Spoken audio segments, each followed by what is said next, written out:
একজন প্রশ্ন করছে, হুজুর যুবক যুবতী এক জায়গায় রাতে থাকা যায় যাচ্ছে কিনা? জায়েজ বলে দূরের কথা, তুই এক জায়গায় থাকবি? ওর প্রশ্ন ছিল এটা যে হুজুর যুবক যুবতী রাতের বেলা এক জায়গায় ঘুমানো যায় যাচ্ছে। ঘুমানো যায় যাচ্ছে, আপনি তো ঘুমাবেন না? ঘুমাবেন? শরীফ থেকে শরীফা হয়ে আপনি কি ঘুমাবেন? কথা বলেন। এটা যদি একবার কায়েম করে ফেলতে পারে, কি হবে আপনার বোনের, আপনার মেয়ের, আপনার ফুফুর? শুধু আমারটা হবে, আপনি টের পাচ্ছেন না? আগামী তো দিয়ে দেশ ভরে যাবে। আর এখন ট্রান্সজেন্ডার নামে নাম দিয়ে হিজড়াদের চালাতে চায়। কে বলেছে হিজড়া এটা শারীরিক সমস্যা? আর এই সমকামিতাকে যারা প্রমোট করছেন এটা তাদের মানসিক সমস্যা। আমার প্রথম কথা ছিল শয়তান যৌনতা ছড়াতে ভালোবাসে ও যৌনবাদী। আজ যারা এটার মাধ্যমে জাতিকে ওপেন করে দিতে চাচ্ছেন, আল্লাহর কসম আপনাকে শয়তান দখল করিস। আর কোন শয়তানের বেকারগ্রস্ত লোককে আমরা ওই জায়গায় দেখতে চাই না। নামেন ওখান থেকে। আপনি জাহান্নামে যেতে চান, একা চান, আরো ঠেলে দেব। আমি যেতে চাই না। সূক্ষ্ম সূক্ষ্ম কয়েকটা ষড়যন্ত্র আমার প্রায় 34টা ধরা পড়েছে আমার এই ছোট মেধায়। এই যে আব্দুল কুদ্দুস ভাই একটা বইও নিয়ে এসেছেন, ধরিয়ে দিয়েছে। এটা যদি শুধু সিলেবাসে থাকতো, কসম আল্লাহর কিছু বলতাম না। আজ হয়তো সিলেবাসে আছে, কালকে রাষ্ট্রীয় ভাবে নিজেরা আইন পাশ করে সংসদ থেকে বলবে এটা করা লাগবে। শরীফ থেকে শরীফা এটা অত সহজ বিষয় না। সকালবেলা বলছে আমি শরীফ, বিকালে বলছে না আমার যেন শরীফা মনে হচ্ছে। আপনি হন শরীফা হন আর লতিফা হন, আমার নিষেধ নেই। কিন্তু বিকাল বেলায় যখন আপনি দাবি করবেন যে আমার শরীফা মনে হচ্ছে, তখন তো আপনি আর একটা দাবি করবেন যে আমার মহিলা হোস্টেলে সিট দেওয়া লাগবে। এখন যদি বলেন মহিলা হোস্টেলে সিট নিলাম তাতে কি হয়েছে, আমি তো শরীফা। আরে বেটা, তুই শরীফা যতই দাবি করবি, মাল তো তুই শরীফ। ওখানে আমার বোন আছে, আমার মেয়ে আছে, আমার ফুফু আছে, এক কথা বলেন না কেন? ওই জায়গায় তুই থাকলে আপনি টের পাচ্ছেন না কোন জায়গায় যাচ্ছে? শেষ করে দেবো না চালাবো? চালালে তো সমস্যা, আমি তো মরে যাবো। আপনি গরু দিয়ে চাষ করে খাবেন, গরু যদি মরে যায়। আগামীতে সময় দেন ভাই, হচ্ছে না, মেলা কষ্ট হয়ে যাচ্ছে। 1 ঘন্টা 15 মিনিট তো আর হয় না, 2 ঘন্টা 2.5 ঘন্টা হলে ভালো হয়। কি করি, আয়াতে তো কিছু গুরুত্বপূর্ণ তথ্য আছে। দেবেন দেন।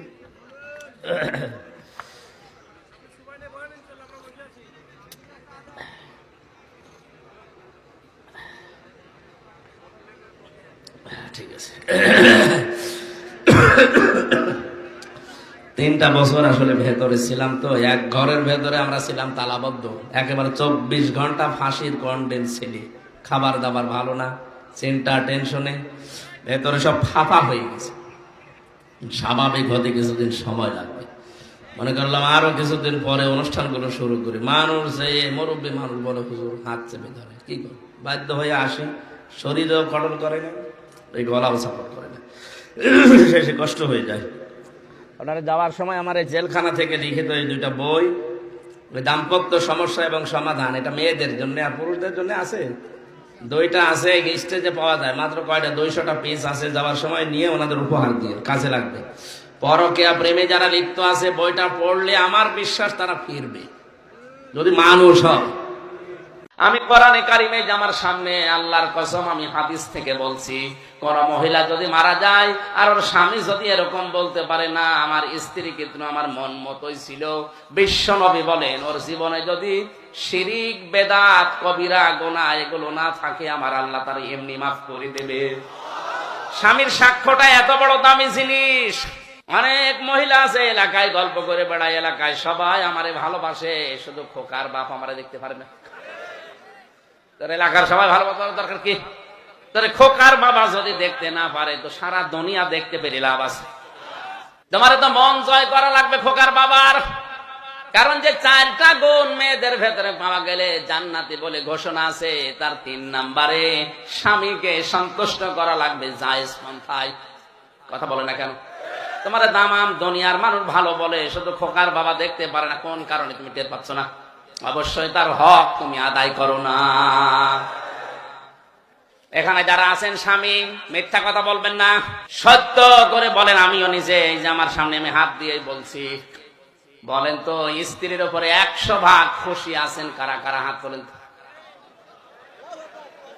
ওয়াজ করার দরকার নেই ভাই, আমি মায়ের খাবো শেষে থাক।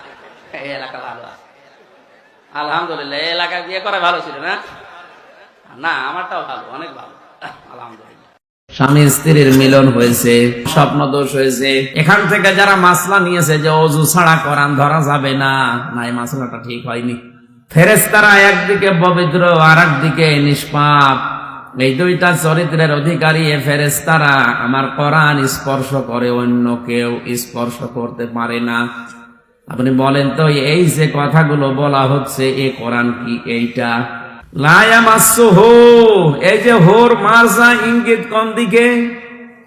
ওই মাকিনের দিকে। ফি কিতাবিম মাকনুন, যেখানে হাতের স্পর্শ লাগে না। এ কোরআনে তো হাতের স্পর্শ লাগছে, না লাগছে না? যে কোরআনে কারিমে হাতের স্পর্শ লাগে না, ওই জায়গার নাম কি? আরো জোরে বলেন। হাই, মুতাহহারুন নিয়ে যদিও আলেমদের ভেতরে কিছু মতভেদ আছে, কিন্তু ফাইনাল সিদ্ধান্ত এই, আপনি যদি বড় নাপাকি না হয় আপনার শরীর, তাহলে ঈমান যদি আপনার ভেতরে এসে থাকে, আমি আবার বলছি মাসলাটা, যদি আপনার শরীরের কোনো বড় নাপাকি না থাকে, যেমন স্বপ্ন দোষ হয়েছে, স্বামী স্ত্রীর মিলন হয়েছে, এরকম বড় কোনো নাপাকি যদি না থাকে, তাহলে কোরআন শরীফ আপনি ধরতে পারবেন।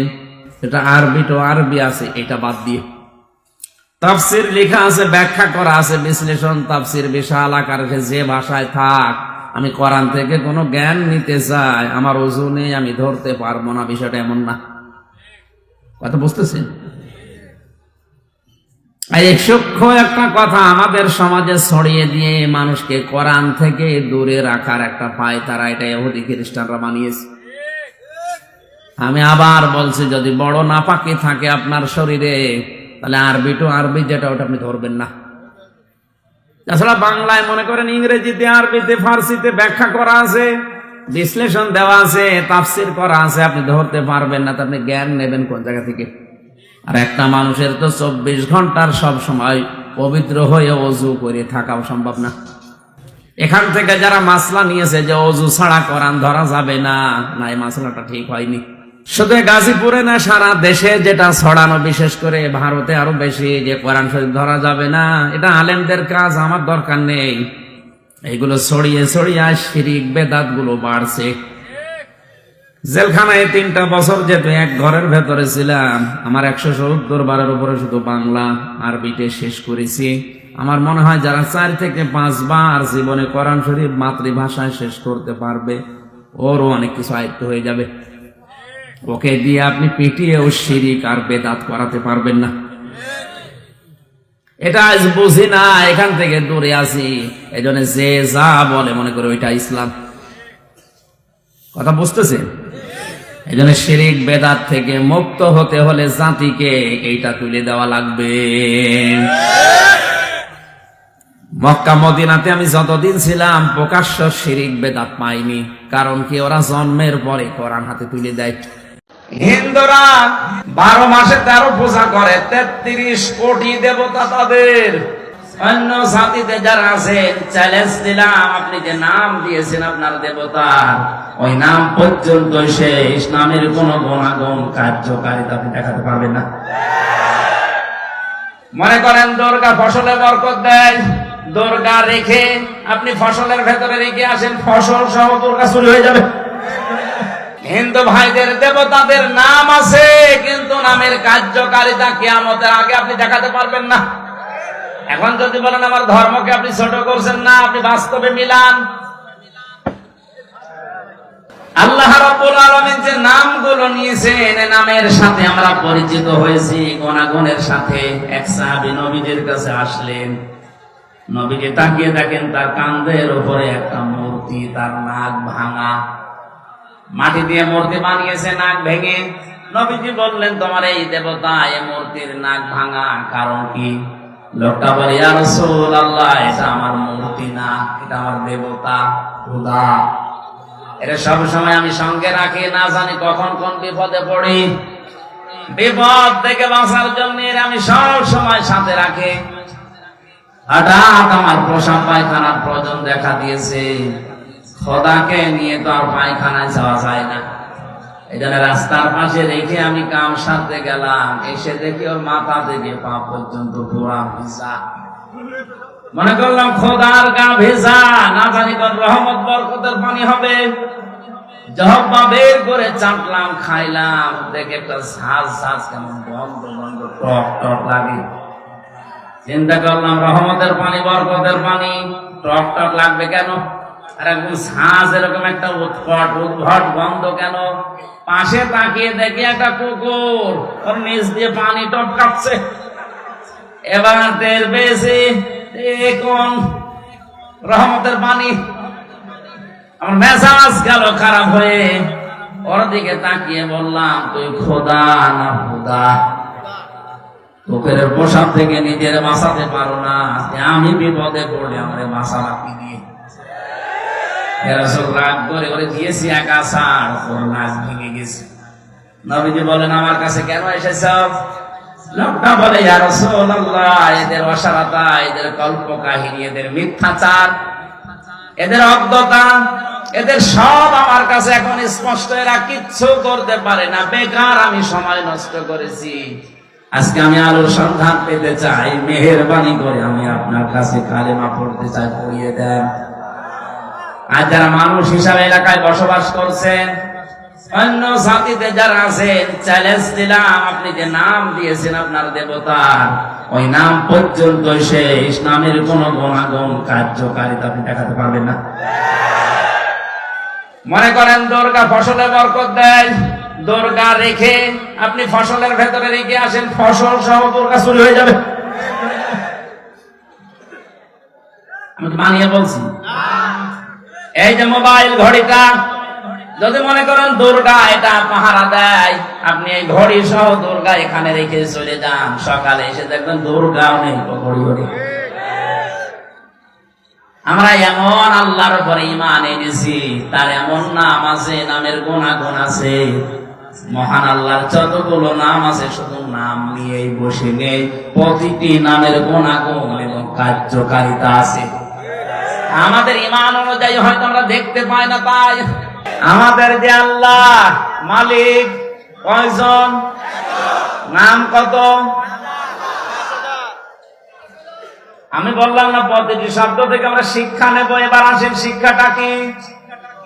যদিও রংপুর বিভাগের জন্য এটা প্রযোজ্য না, এটা রংপুর না, এটা রাজশাহী কি চট্টগ্রাম আর সিলেটের গেলে বলা যেত। আলিল্লাহিল আসমাউল হুসনা ফাদউহু বিহা ওয়া দারুল্লাযীনা ইয়ালহিদুনা ফি আসমাই সায়াজজাউনা মা কানু ইয়ামালুন। সূরা আরাফ 9 নম্বর পারা 13 নম্বর পৃষ্ঠা 4 নম্বর লাইনের 180 নম্বর 81 নম্বর আয়াত। এটা তাফসীরে ফি জিলালিল কোরআনে সাইয়্যিদ কুতুব লিখেছেন। আল্লাহ পাক বলেন, আমার অনেক নাম আছে, যে কোনো নামে পারো আমাকে ডাকো, কিন্তু সাবধান, আমার নাম যারা পরিবর্তন করে ফেলে, আমার নাম যারা ইলহাদ করে, উলট পালট করে, তাদের সাথে তোমরা আমাকে ডাকবা না। কে বলছে? সুতরাং আল্লাহ আল্লাহ বলতে বলতে যারা হু হু বলে, তাদের সামনে মিলে মিশে আর ডাকা যাবে না। আল্লাহর নাম যারা পাল্টিয়ে অন্য নামে ডাকে, এক কথা বুঝতেছে? কিছুক্ষণ সুবহানাল্লাহ, আলহামদুলিল্লাহ, এরপরে শুরু করে দেয় ইয়া আলী বাবা, শাহ আলী বাবা, দয়াল বাবা, খাজা বাবা। এত স্পষ্ট কথাগুলো নাম ধরে বলার পরও যদি ঠাকুরবার মানুষগুলো না বোঝে, আমার মনে হয় এদের বিবেকের উপরে কুকুরে পোশাক করছে। আর কিভাবে বলা যায় বলেন তো? আল্লাহ নিজে বলছেন আমার অনেক সুন্দর নাম আছে, যে নামে পারো ডাকো, কিন্তু আমার নাম যারা উলট পালট করে ফেলে, আমার নামের সাথে যারা অন্য কিছু মিলায়, এলহাদ মানে কি উল্টা পাল্টা করে ডাকা, তাদের সাথে মিলে তোমরা আমি আল্লাহকে ডাকবা না। এই আয়াত তো আমি এখন বানালাম, বলেন আল্লাহর নাম আছে একটা দুইটা না, আমরা শুনলাম তাফসীরের ভাষা দিয়ে 5000। আপনার যদি মনে হয় যে আল্লাহ আল্লাহ বলতে কিছুক্ষণ ভালো লেগেছে, এবার আল্লাহ বলবো না রহমান বলবো, বলেন কোনো অসুবিধা নেই। আপনি বলেন ইয়া রহমান ও ইয়া রহিম বলেন, অসুবিধা নেই। কিন্তু আল্লাহর নামের সাথে অন্য কাউকে আপনি মেলাতে পারবেন না। ইয়া খাজা, ইয়া খাজা, আল্লাহ কোন নাম আছে? ইয়া আলী বাবা, ইয়া আলী বাবা কোন নাম আছে? এমনকি চট্টগ্রাম বিভাগে অনেকে রাসূলের মহব্বতের নাম দিয়ে বিশ্ব নবীর নাম ওরা জিকির পর্যন্ত বানিয়ে ফেলেছে। ইয়া রাসূলুল্লাহ, ইয়া রাসূলুল্লাহ, ইয়া রাসূলুল্লাহ ডাকতেছে, কবিরা গুনাহ হবে আপনার। রাসূলের নামে শুধু দরুদ পড়া যায়, জিকির করা যায় না। জিকির করা যায় কার নামে? আমি আবার বলছি, আমরা যারা ঈমান পাইনি, ঈমান এনেছি, তারা আল্লাহর অস্তিত্বকে যেমন স্বীকার করলাম, আল্লাহর নাম আছে এইটাও স্বীকার করা, এবং প্রতিটি নামের সাথে আমার প্র্যাকটিক্যাল লাইফ মিলানো। আমি তো রাজ্জাক হিসাবে আল্লাহকে মেনে নিয়েছি, হাকিম হিসাবে আল্লাহকে মেনে নিয়েছি, রব হিসাবেও আমাকে আল্লাহকে মানা লাগবে। 3 নম্বরে কি বলেছিলেন?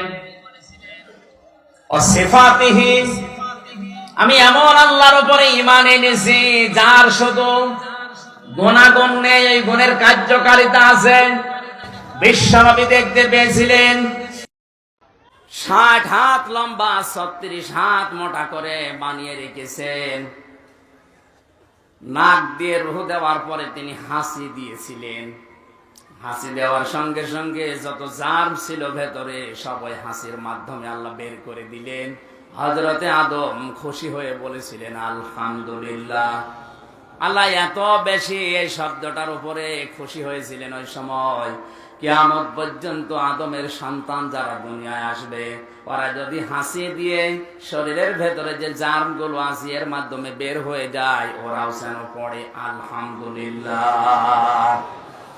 বিজ্ঞান এখন প্রমাণ করছে, একবার যদি কেউ হাসি দেয়, এই সারাদিন সারা রাতের যে ধুলাবালি ময়লাগুলো নাক দিয়ে মুখ দিয়ে বিভিন্ন শরীরের জায়গা দিয়ে প্রবেশ করে, হাসির মাধ্যমে যেটা বের হয়ে যায়, যদি মেশিন দিয়ে পরীক্ষা করে বের করা লাগে কমপক্ষে 12,000 টাকা খরচ হবে।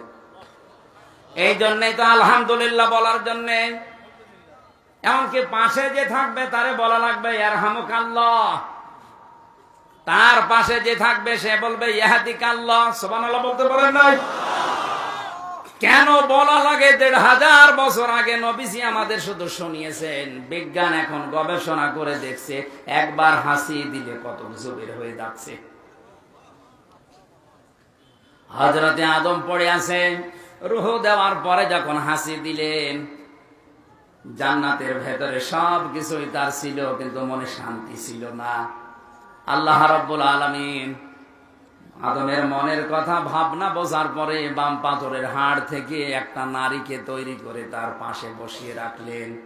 হযরতে হাওয়া আলাইহিস সালাম এত সুন্দরী ছিল, আমি তাফসিরে পড়েছি 4 জন মহিলাকে আল্লাহ দুনিয়ায় সবচাইতে সুন্দরী করে বানিয়েছেন, তার ভেতরে হাওয়া 1 নাম্বার। দ্বিতীয় নম্বরে ছিল বিলকিস, 3 নম্বরে ছিল জুলাইখা, 4 নম্বর হযরতে ইব্রাহিম আলাইহিস সালামের প্রথম স্ত্রী সারা। এত সুন্দর করে আল্লাহ দুনিয়াতে কাউকে বানানোনি আর বানাবেনও না। পুরুষদের ভেতরে 2 জন মানুষকে সবচাইতে বেশি সৌন্দর্য দিয়েছিলেন। একজনের নাম মুহাম্মদ রাসূলুল্লাহ, আর একজনের নাম হযরত ইউসুফ আলাইহিস সালাম। পৃথিবীর সবচাইতে বড় বিশ্ব সুন্দরী হযরতে হাওয়া। দেখার পরেই হযরতে আদম ধরতে গেলেন, তাকালেন, আল্লাহ বলেন তাকানোও যাবে না, ধরাও যাবে না। হযরতে আদম ওই সময় বলেছে রব্বুল আলামিন ধরাও যাবে তাকানো যাবে, কি করলে আপনি সেই বুদ্ধি দেন। আল্লাহ বলেন ধরাও যাবে তাকানো যাবে, বিয়ে করা লাগবে। এখান থেকে প্রমাণ হয় বিয়ের আগে যে প্রেমগুলো করা হয় এটা হারাম। এই এলাকায় মনে হয় চলছে, খেয়াল করে শুনবেন আমি মাসলা বলার জন্যে। হযরতে আদম আলাইহিস সালাম বলেন আল্লাহ আমি বিয়ে করতে রাজি আছি, অসুবিধা নেই। আল্লাহ পাক বলেন বিয়ে করতে রাজি হলে হবে না, দেন মোহর দেওয়া লাগবে। বলেন টাকা পাবো কোথায়? কিছু যখন নেই, আমার শেষ নবী মুহাম্মদুর রাসূলুল্লাহর নামে 10 বার দরুদ পড়ো, ওইটাই আমি দেন মোহর যাবে ধরে নেব। তারপরেও তারে দেন মোহর দেওয়া লেগেছে। এখন যদি কেউ চালাকি করে বলে 10 বার না 50 বার পড়ে দিচ্ছি। 1000 বরযাত্রী গিয়েছে, বর যায়নি, মেয়ের বাবা খেতে দেবে। কোরআনে কারিমের জন্য এত কিছু, রোজার যত ফজিলত বলেন, যত মর্যাদা বলেন, যত দাম বলেন, যত কিছু রোজার সব এই কোরআনের জন্য। আল্লাহ পাক কোরআন যদি রমজান মাসে না দিয়ে রজব মাসে দিত, রজবের দাম বেড়ে যেত। আমার ভাইরা, রমজানের গুরুত্ব এত বেশি, আল্লাহ পাক জানিয়েছেন ফামা শাহিদা মিনকুমুশ শাহরা ফালিয়াসমহু। তোমাদের ভেতরে কেউ যদি রমজান মাস পায়, আমি আল্লাহ বললাম সে যেন অবশ্যই রোজা রাখে। শুধু রোজা রাখে বলেনি, ফালিয়াসমহু, সে যেন অবশ্যই রোজা রাখে। এটার গুরুত্ব এত বেশি। নামাজ ফরজ এ পর্যন্ত কোরআনে আছে। কয় রাকাত পড়া লাগবে, কিভাবে পড়া লাগবে, কখন কোন সূরা দেওয়া লাগবে, এটা কোরআনে আল্লাহ বলেন না কেন?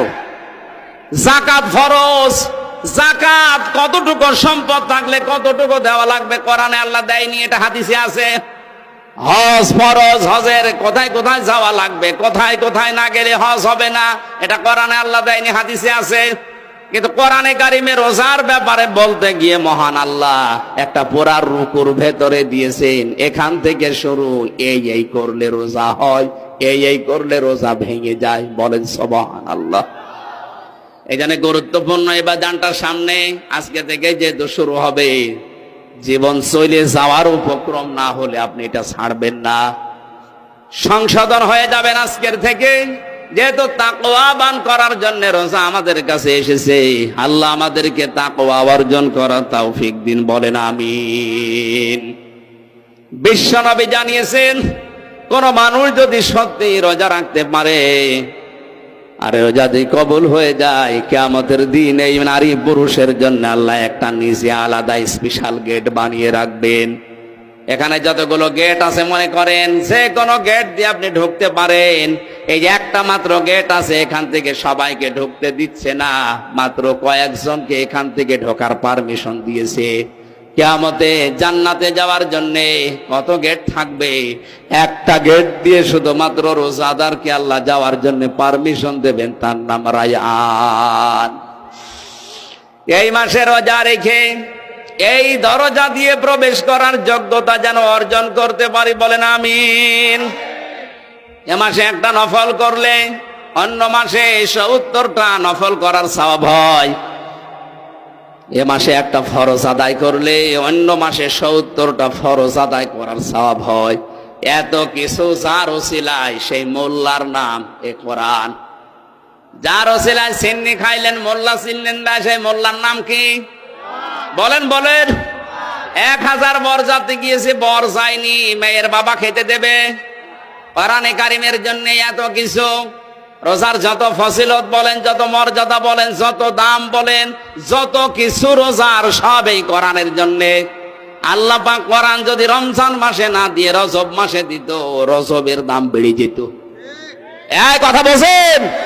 যার জন্য দাম বেড়েছে, এইটার কাছে যদি আমরা ফিরে আসতে না পারি, এর সাথে যদি সম্পর্ক বাড়াতে না পারি, যে আয়াত আমি দ্বিতীয় রাকাতে পড়েছিলাম, দ্বিতীয়বার যেটা পড়েছি, আমিনহুম মাইয়াকুলু রব্বানা আতিনা ফিদ দুনিয়া হাসানা ওয়া ফিল আখিরাতি হাসানা ওয়া কিনা আযাবান নার। কাবা শরীফে গিয়ে দেখলাম রুকনে আমিনে থেকে হজরে আসওয়াদ এই জায়গাটা পার হওয়ার সময় লক্ষ লক্ষ হাজিরা এই আয়াতটা পড়ছে। তখন বুঝি নাই, বাংলাদেশে এসে আয়াতগুলো তাফসিরের সাথে মিলিয়ে দেখি আল্লাহ দুনিয়া আখিরাত সব এই ফিদ দুনিয়া হাসানার ভেতরে দিয়ে রেখেছে। আমরা আজকে রমজানের প্রথম তারিখে ফিদ দুনিয়া হাসানা বলে মোনাজাত করে শেষ করে দেব না। ফিদ দুনিয়া হাসানা আসলে কি, আমরা পেয়েছি না পাবো, এটা আজকে দেখে তারপরে বাড়ি যাবেন। মাগরিব নামাজ এখানে পড়ে যাবেন। কারা কারা হাত তোলেন তো? আন্দাজে হাত তুলবে না, চলে গেলে আপনি মুনাফিক হয়ে যাবেন। হাত নামান তাড়াতাড়ি। হ্যাঁ তোলেন তোলেন, আমি থাকবো ইনশাল্লাহ। তোলেন, হাত তোলেন। আমি তো আমরা ফিদ দুনিয়া হাসানার ব্যাখ্যা আমার ইন্টারনেটে দেখবেন 16টা দেওয়া আছে। যারা পান ওখানে আমির হামজা লিখলে আসবে, ওগুলো পড়ে পড়ে দেখবেন আপনার জীবনে দুনিয়ার হাসানা আছে কিনা। আসলে আল্লাহ আমাদেরকে তৌফিক দিন, আল্লাহুম্মা আমিন। রব্বানা আতিনা ফিদ দুনিয়া হাসানা ওয়া ফিল আখিরাতি হাসানা ওয়া কিনা আযাবান নার। রব্বুল আলামিন দুনিয়ার হাসানা দাও, আখিরাতের হাসানা দাও, জাহান্নামের আগুন থেকে আমাদেরকে বাঁচাও। সম্মানিত মর্যাদাপূর্ণ একটা মাস আমাদের সামনে ছায়া ফেলে দিয়েছে। এই মাসের কদর করার, সম্মান করার, মর্যাদা দেওয়ার তৌফিক দাও। হক আদায় করে যেন রোজা রেখে রায়ান নামক গেট দিয়ে যাওয়ার যোগ্যতা অর্জন করতে পারি, আমাদেরকে সেই সুযোগ করে দাও। এ মাহফিলের আয়োজন যারা করেছে, শোনার জন্য যারা এসেছে, কিয়ামতে কোটি কোটি মানুষ নবীজির সুপারিশ ছাড়া কেউ জান্নাতে যেতে পারবে না। এই ময়দানে যারা এসেছে এদেরকে তুমি ওই ময়দানে বিশ্ব নবীর সুপারিশ পাওয়ার সুযোগ করে দিও। যত মানুষ চেষ্টা চালিয়েছে এই অনুষ্ঠানটার জন্য, আল্লাহ তাদেরকে তুমি দ্বীনের জন্য কবুল করো। আমার প্রশাসনের ভাইরা নিজেদের স্ত্রী, পুত্র, সন্তান, মা বাবা ছেড়ে বাংলার বিভিন্ন প্রান্তে দেশ এবং দেশের জানমালের হেফাজতের দায়িত্ব যারা পালন করে, বাংলার এই প্রশাসনের উপরে তোমার রহমত নাজিল করো। আজকের পুলিশ ভাইদের দায়িত্বটা তুমি ইবাদত হিসাবে মেনে নাও। সম্মানিত মা বোনদেরকে খাদিজার মতো, আসিয়ার মতো বানিয়ে দাও। কখন কার মরণ চলে আসে আমরা জানি না। আল্লাহ আমার কণ্ঠটা মেহেরবানি করে আগের মতো আবার ফিরিয়ে দাও। এলাকায় আসলে যার কথা মনে পড়ে, আইলা এলাকার সন্তান, এলাকার জামাই, বড় ভাই লুৎফর রহমান, তার সন্তান অসুস্থ, শেফায়ে কামেলা জেলা নসিব করো। তুমি ওই গোলাম লুৎফর রহমান সহ তার স্ত্রী, সন্তান যারা আছে তাদেরকে মাফ করে দাও। মাওলানা আবুল কাসেম সহ, আব্দুল মালিক, ফারুকি ভাই সহ যত আলেমরা এসেছে, আলেমদেরকে আলেম হিসাবে মেনে নাও। আল্লাহ আমার কণ্ঠটা ব্যথা, মেহেরবানি করে আমার কণ্ঠের ব্যথা দূর করে দাও। কোরআনে কারীম সহজ সরল ভাষায় বোঝাতে পারি সেই তৌফিক আমারে ভিক্ষা দাও। গোলাম মাওলা তোমার এক বান্দা দোয়া চেয়েছে, তাকে একটা নেককার সন্তান দান করো। রব্বি হাবলি মিনাস সালিহিন, রব্বি হাবলি মিনাস সালিহিন। এই নাগরপুর যে থানার মাটির নিচে যত মানুষ ঘুমিয়ে আছে, কোরআনের এই অনুষ্ঠানের কারণে মাফ করে দাও। একটা মাস আমাদের শরীরকে সুস্থ রাখো, ভালো রাখো। হক আদায় করে রোজা রাখার তৌফিক আমাদের সবাইকে তুমি ভিক্ষা দাও। আল্লাহুম্মা ইন্নী আসআলুকা শাহাদাতান ফি সাবিলিক। আল্লাহ মেয়েরা যারা এসেছে এদের রোগ শোক থেকে মুক্ত রাখো। রমজানের রোজাগুলো তাদেরকেও পালন করার সুযোগ দাও। যেই ঘরে একটা আল্লাহওয়ালা মেয়ে আছে, হযরত ওমর বলেন সে ঘরে একটা জান্নাতের টুকরা আছে। আমাদের ঘরে যাদের মা বোন আছে এদেরকে তুমি আল্লাহওয়ালা বানিয়ে দাও। বারাকাল্লাহু লানা ওয়া লাকুম ফিল কোরআনিল আযীম।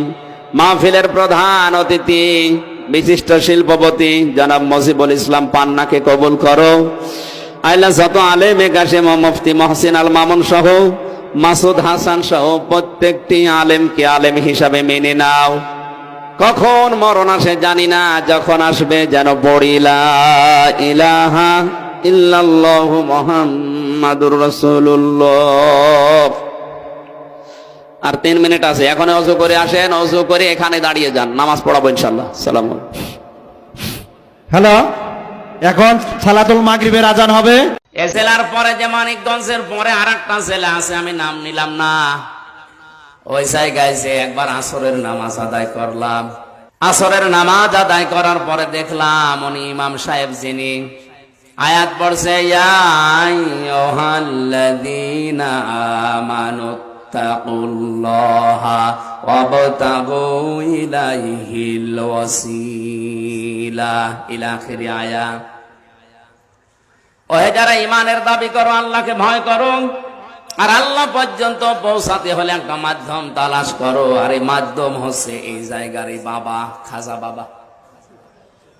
যারা সাধারণ মানুষ সামনে বসে আছে ওরা মনে করছে আয়াত মনে হয় যা বলছে এইটাই আছে, বলছে সুবহানাল্লাহ। এখানে সুবহানাল্লাহ কিসের?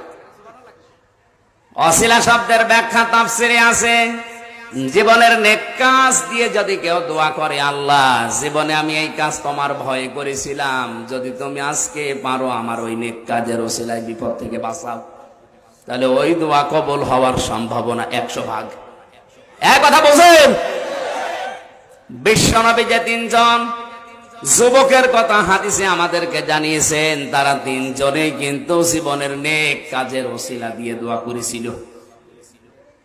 আপনি ইসলাম নেবেন নবীজির কাছ থেকে, কোরআনের কাছ থেকে। কোন বাবা কি বলে, কোন দাদা কি করে, ওইটার নাম ইসলাম না। ওরা তো ওদের দরবার টিকাতে গিয়ে ইসলামের নামে এগুলো বানিয়েছে। আমি এজন্য বলছিলাম, কোরআন দিয়ে কথা বলে, সত্য কথা বলে, কিন্তু কথা কোরআনের হওয়া লাগবে। আল্লাহর নামের পাশে অন্য কোন নাম ধরে জিকির করা হারাম, জায়েজ নেই। এটা সূরা ফুরকান 19 নম্বর পারার 4 নম্বর পৃষ্ঠার 13 নম্বর লাইনের মাঝের অংশে আছে, মাআল্লাহি ইলাহান আখার। আল্লাহর সাথে যারা অন্য কাউকে ডাকে, এই মানুষগুলোকে আল্লাহ ডবল শাস্তি দেবে। অথচ বাংলাদেশের দিকে তাকান আর ভারতের দিকে, আল্লাহ আল্লাহ কিছুক্ষণ করে, এরপরে ইয়া আলী বাবা, শাহ আলী বাবা, দয়াল বাবা, খাজা বাবা, ন্যাংটা বাবাও চলছে। আল্লাহর নামের সাথে এমনকি রাসূলুল্লাহর নাম ধরে জিকির করাও জায়েজ নেই। কেউ যদি বলে ইয়া রাসূলুল্লাহ, ইয়া রাসূলুল্লাহ, হারাম হবে। কারণ রাসূলের নামে আল্লাহ কোনো জিকির দেয়নি, রাসূলের নামে দিয়েছেন তাসলিমা, সালাম। আপনি দরুদ পড়েন নবীজির নামে, সাল্লু আলাইহি ওয়া সাল্লিমু তাসলিমা, যথাযথ হক আদায় করে যেভাবে নিয়ম ওইভাবে দরুদ পড়েন, কোনো অসুবিধা নেই। কিন্তু নবীজির নামে আপনি জিকির করতে পারবেন না। জিকির করা লাগবে 1 নম্বর কার নামে? আরো জোরে বলেন। আল্লাহ ছাড়া কারো নামে জিকির করা, জিকির একটা ইবাদত। জিকির কি? আল্লাহ বাদে কারো নামে জায়েজ নেই। অথচ আল্লাহর পাশাপাশি যারা অন্য কারো নাম জুড়েও জিকির করছে আর কোরআনের আয়াত পড়ে পড়ে দলিল দিচ্ছে, আপনি বলেন তো এরা কি সত্য কথা বলছে? এজন্য কোরআন দিয়ে কথা বললে সত্য কথা বলে। যারা সামনে আছে শ্রোতাদের এই কথাটা বোঝার মতো আবার যোগ্যতা থাকা লাগবে। কোরআনের আলোচনা শুনলে যাদের উপলব্ধি করার ক্ষমতা আছে, এটা বোঝার মতো যোগ্যতা আছে। আল্লাহ কোরআনে সূরা মায়েদা 7 নম্বর পারা 4 নম্বর প্রথম নম্বর পৃষ্ঠার 1 নম্বর লাইনে 83 নম্বর আয়াতে জানিয়েছেন, ওই মানুষগুলোর চোখের দিকে তাকিয়ে আপনি দেখবেন ওরা কাঁদতেছে। ওয়াইদা সামিউ মা উনজিলা ইলার রাসূলি তারা আয়ুনাহুম তাফিদু মিনাদ দামি মিম্মা আরাফু মিনাল হক। হে নবী, আপনার কণ্ঠে যখন ওরা কোরআন শুনবে, সত্যি যদি উপলব্ধি করার ক্ষমতা ওরা রাখে, আপনি দেখতে পাবেন ওদের চোখ দিয়ে মনের অজান্তে পানি গড়িয়ে পড়ছে। কোরআন আলোচনায় সবার চোখে পানি আসবে না। নবী দিয়ে কোরআন ওসমানের সামনে পড়লে হযরত ওসমান কাঁদতে কাঁদতে বেহুশ হয়ে যেত। কোরআন নবীজি আবু সেহেলের সামনেও পড়েছিলেন, ওর কান্না আসে নাই, ওর শয়তানি পেড়েছে। এই ময়দানে ওসমানের মতো মন নিয়ে বসলে আপনার চোখে পানি আসবে যদি আপনি বুঝতে পারেন, এটা যদি উপলব্ধি করার ক্ষমতা আপনার থাকে। আর যদি আবু সেহেলের মতো মন নিয়ে বসেন, আপনার চোখে পানি আসা না, আপনার আফসোসও আসবে না, আসবে আপনার শয়তানি বেড়ে যাবে যে কি করে দুর্বিসন্ধি করা যায়। কথা বলেন ঠিক কিনা? আমরা কি আবু বকরের মতো মন নিয়ে বসবো না আবু সেহেলের মতো? বলেন বলেন। একটা লোক আমারে জিজ্ঞাসা করছিল, হুজুর ওয়াজ করেন 1.5 ঘন্টা 2 ঘন্টা, বহু কথা বলেন, এত কথা মনে রাখা সম্ভব না, শর্টে কাটে একটা কথা বলেন যেন এটা মেনে নিলে জান্নাত যেতে পারে। তাই তো শর্টকাট রাস্তা খুঁজতেছে, কোরআন শরীফ খুঁজতে আরম্ভ করলাম যে শর্টে কাটে জান্নাত আছে কিনা দেখি। এই আয়াতটা অন্তত আমার নজরে একটু ধরা পড়েছে। আমি দেখলাম এই আয়াতে আল্লাহ যা দিয়েছে, একটা কাজ যদি দুনিয়ায় কেউ করে সে জান্নাতি। আমার আজকের আলোচনার বিষয় একটি কাজে জান্নাতি। আমরা জান্নাত যেতে চাই না? সূরা বাকারার 38 নম্বর আয়াত। আবার একটা কাজও অনেকে করতে চাই না। একটা কাজ আমরা এখন যা শুনবো করতে রাজি হব তো ইনশাআল্লাহ? জবান খুলে কোরআনের সোনালী আয়াত পড়েন আর মনে মনে দোয়া করেন আল্লাহ যেন আমার কণ্ঠটা ছেড়ে দেন। বিসমিল্লাহির রহমানির রহিম। قُلْنَا اهْبِطُوا مِنْهَا جَمِيعًا। আল্লাহ পাক বলেন, তোমরা সবাই মিলে এখান থেকে নেমে যাও। হযরতে আদম, হাওয়া এবং শয়তানকে আল্লাহ ওই সময় নামিয়েছেন 3 জন, কিন্তু শব্দ দিয়েছে বহু বচন, ইহবিতু জামিআ। সবাই মিলে নেমে যাও। তো সবাই কারা? মানুষ তো মাত্র 2 জন আর শয়তান মিলে 3 জন। তাফসিরে মারিফুল কোরআনে আল্লামা আশরাফি রহমাতুল্লাহ আলাইহি লিখেছেন, এই ইহবিতু বহু বচন, জামিআ ও বহু বচন এই কারণে যে সময় হযরতে হাওয়া এবং আদমকে আল্লাহ নামিয়ে দেন, তাদের পৃষ্ঠদেশে তাদের লক্ষ লক্ষ সন্তানকে আল্লাহ নামিয়েছেন, তার ভেতরে আমরা আছি। কথা বুঝতেছেন? তাহলে জামিয়ার ভেতরে কারা আছে? আমরা। হযরতে আদম এবং হাওয়া দুনিয়ার 2 প্রান্তে পড়ার পরে আফসোস করছিলেন, আশঙ্কা করছিলেন, আল্লাহ আমি নেমে পড়লাম আমার স্ত্রী আর এক জায়গায়, কি হবে আমাদের? ফাইম্মা ইয়াতিয়ান্নাকুম মিন্নি হুদা। আল্লাহ পাক বলেন, দুঃখ আফসোস চিন্তা করা লাগবে না, যোগে যোগে আমি আল্লাহর পক্ষ থেকে পথ নির্দেশিকা তোমাদের কাছে যাবে। ফামান তাবিআ হুদায়া, আমার ওই পথ নির্দেশিকা যারা মেনে চলবে, ফালা খাউফুন আলাইহিম ওয়ালা হুম ইয়াহজানুন, তাদের কোনো ভয় নেই, চিন্তাও নেই। যেখান থেকে নামিয়ে দিলাম আবার এই বাড়িতে তোমাদের ফিরিয়ে দেব। তাহলে আমাদের যে জায়গা বাবার বাড়ি, আমাদের বাবার বাড়ি কোনটা? আরো জোরে। আমাদের ওই বাবার বাড়িতে ফিরে যাওয়া লাগবে। যাওয়ার জন্য একটা মাত্র কাজ দিয়েছেন আল্লাহ। ওই কাজটা যদি এই সামান্য 50-70 বছরে করতে পারি, যেখান থেকে এসেছি আল্লাহর বিধান, আল্লাহর ওয়াদা তিনি অবশ্যই পূরণ করবেন, ওখানে আবার ফেরত দিয়ে দেবেন। হযরত আদম আলাইহিস সালামকে জান্নাতের ভেতরে আল্লাহ নির্দেশ দিয়েছিলেন, ওয়াকুলনা ইয়া আদাম উসকুন আনতা ওয়া যাওজুকাল জান্নাতা ওয়া কুলা মিনহা রাগাদান হাইসু শি'তুমা ওয়া লা তাকরাবা হাযিহিশ শাজারাতা ফাতাকুনা মিনাজ জালিমিন। খুব ভালো করে খেয়াল করেন যারা বিবাহিত। আল্লাহ পাক বলেন, আকুলনা, এবং আমরা বললাম, ইয়া আদম, হে আদম, উসকুন, বসবাস করো, আনতা, তুমি নিজে, ওয়া যাওজুকাল জান্নাতা, এবং তোমার স্ত্রী এই জান্নাতে। হযরতে আদম এবং হাওয়াকে আমার আল্লাহ বিবাহ দিয়েছিলেন। বিবাহের পরে যেখানে থাকতে দিয়েছিলেন ওই জায়গাটার নাম জান্নাত। জায়গার নাম কি? এ তাফসিরে পেয়েছি আমি, হযরতে আদম আলাইহিস সালাম সব কিছু জান্নাতে ছিল, শুধু স্ত্রী ছিল না, এই জন্য তার মনের ভেতরে আনন্দ ছিল না, মন খারাপ মাঝে মাঝে। আল্লাহ পাক মনের অবস্থা বোঝার কারণে বাম পাজরের হাড় বের করে একটা মানুষ বানিয়ে তার সামনে রেখেছিলেন। হাওয়া দুনিয়ায় 4 জন মহিলাকে আল্লাহ সব চাইতে সুন্দরী করে বানিয়েছেন, তার ভেতরে হাওয়া 1 নাম্বার। 2 নম্বরে হযরত ইব্রাহিম নবীর প্রথম স্ত্রী বিবি সারা, 3 নম্বরে বিলকিস, 4 নম্বরে হযরত ইউসুফ আলাইহিস সালামের স্ত্রী জুলাইখা। এত সুন্দর করে তাদেরকে বানিয়েছেন, কিয়ামতের আগে এত সুন্দরী মানুষকে আল্লাহর বানাবেন না। মহিলাদের ভেতরে, পুরুষদের ভেতরে 2 জনের নাম পেয়েছি। 1 নম্বরে আমাদের নবী মুহাম্মদুর রাসূলুল্লাহ, 2 নম্বরে হযরত ইউসুফ আলাইহিস সালাম। এত সুন্দর চেহারা তাদেরকে আল্লাহ দিয়েছিলেন, তাদের চেহারা দেখে মানুষ ফল কাটতে যে আঙ্গুল কেটে ফেলতো।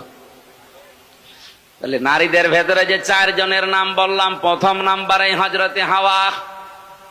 আমার মনে হয় পরিমণি যদি উল্টা পাল্টা পোশাক পরে এখন এই রাস্তা দিয়ে যায়, কারণ জেলখানায় তো দেখেছি, তো যদি পোশাক আশাক উলট পালট পরে আমার মনে হয় এই মাহফিলের সামনে দিয়ে এখন যায়। আর আমি যদি পর্দার ওয়াজ করি, অনেকে বলবো হুজুর পরে তওবা করে নেব, আগে কাজ করি। এ আর কি, এর চাইতে কোটি গুণে সুন্দর ছিল হযরতে হাওয়া। আদম আলাইহিস সালাম দেখার পরে তিনি ধরতে গিয়েছেন, আল্লাহ পাক বলেন ধরাও যাবে না, তাকানো যাবে না। হযরতে আদম ওই সময় জিজ্ঞাসা করেছেন, আল্লাহ ধরা যাবে তাকানো যাবে, কি করলে আপনি সেই বুদ্ধি দেন? ঠিক আছে, বুদ্ধি একটা আছে, বিয়ে করা লাগবে। আমি রাজি। রাজি হলে হবে না, বিয়ে করতে হলে মোহর দেওয়া লাগে। কোথায় পাবো? আমার আখেরি নবী মুহাম্মদুর রাসূলুল্লাহর নামে 10 বার দরুদ শরীফ পড়ো, এইটাই দেন মোহর হিসাবে আমি ধরে নিলাম। তারপরও দেন মোহর দেওয়া লেগেছে। আর এখন অনেকে মাফ চেয়ে নেয়।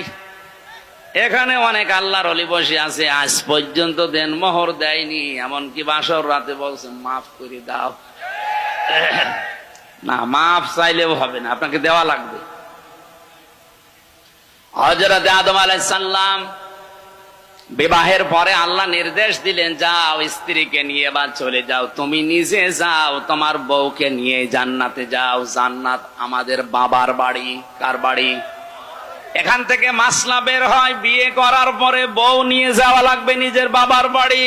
অনেকে বউ নিয়ে ঘর জমায় শিখে যাচ্ছে। এখানে ঘর জমায় আছে?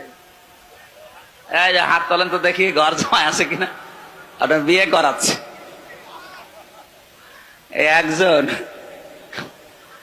এবারে ঘর জমায় রাখেন কোন কারণ? আপনি বিয়ে করে বউ বাড়ি নিয়ে যাওয়া লাগবে, আল্লাহর নির্দেশ।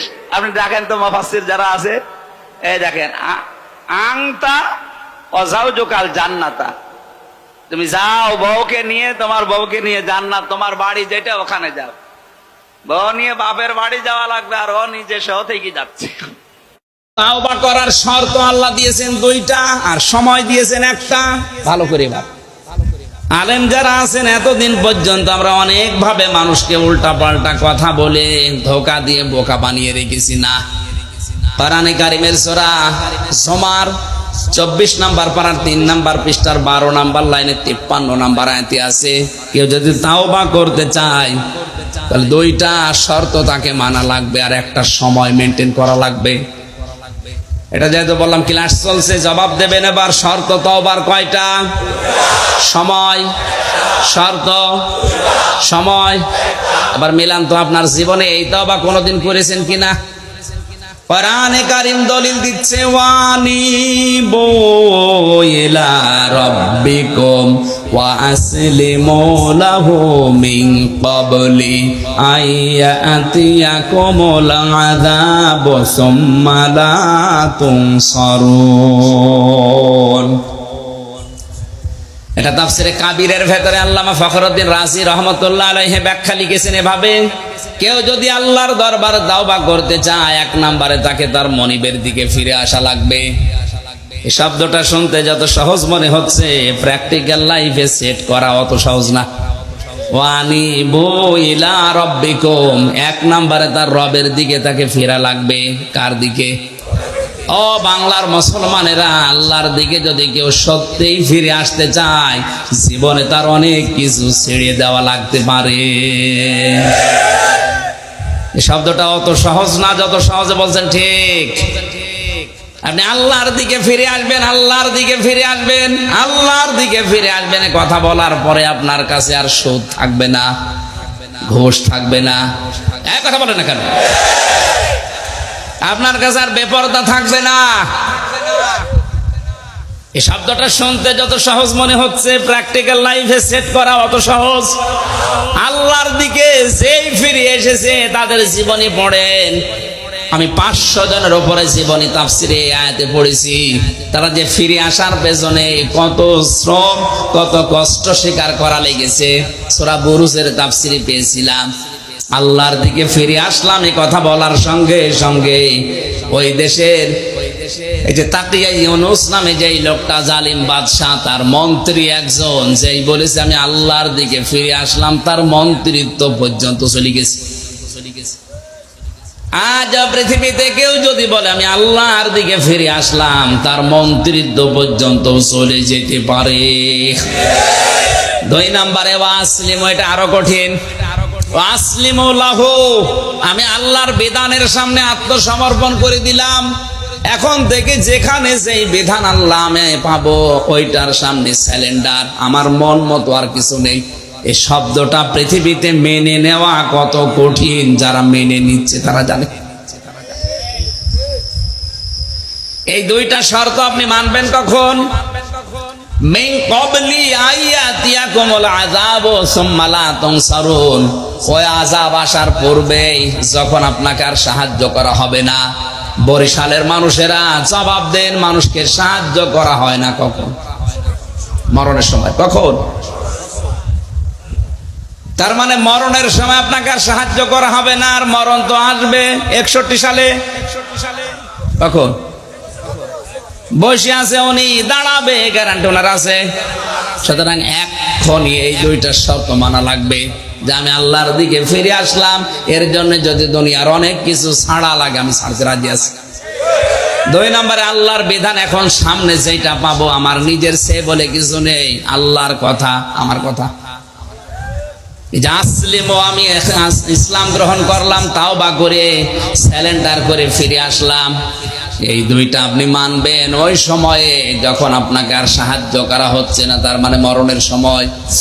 আল্লাহ পাক বলেন এই 2টা শর্ত আর এইটার সময় যদি মেনটেন করে কোনো মানুষ তাওবা করে, শুধু তাওবা আর ইস্তেগফার। আমি একটা কথা একেবারে স্পষ্ট বলছি, অনেকে এটা বিভ্রান্তিতে আছে।